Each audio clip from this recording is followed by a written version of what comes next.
both of us have had heart rhythm problems or arrhythmias. My mom started in 1995, and by 2001 she was told that she would need a pacemaker. Well, we had been reading about Father Solanus, so curiosity really brought us here, and we were so interested in Father Solanus, and we wanted to learn more about him. So on the July long weekend in 2001, the Canadian weekend is July 1st, the American holiday is July 4th. So we were here that weekend, and that was the time when the center was going under renovation. And my mom had a Solanus KC badge in her hands, and she prayed very devoutly that Father Solanus would heal her.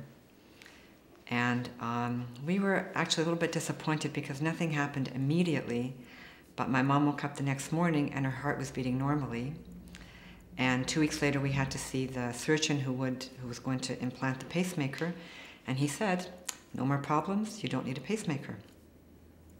Well, my problem started more recently. I followed in my mother's footsteps, and last year I was diagnosed with a heart rhythm problem, and I had a crisis in February, and I was brought to the emergency room, and the doctors told me when I first came in that my problem was actually life-threatening, and that I would either need a pacemaker or a permanent internal defibrillator.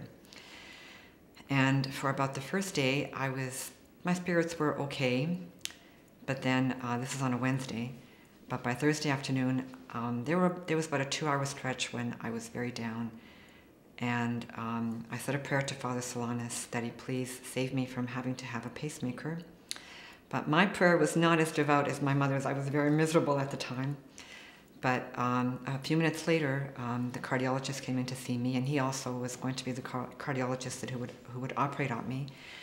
And he told me that no, my problem was not life-threatening, and I would not need a pacemaker or a defibrillator.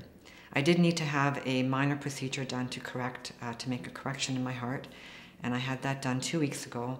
Everything went wonderfully, and my heart's feeling great. And that's my story.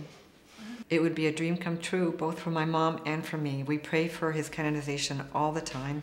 We say, we both say the litany to the Blessed Virgin Mary, and the Solanus KC prayer for his beatification all the time. We have a constant novena going on 365 days a year.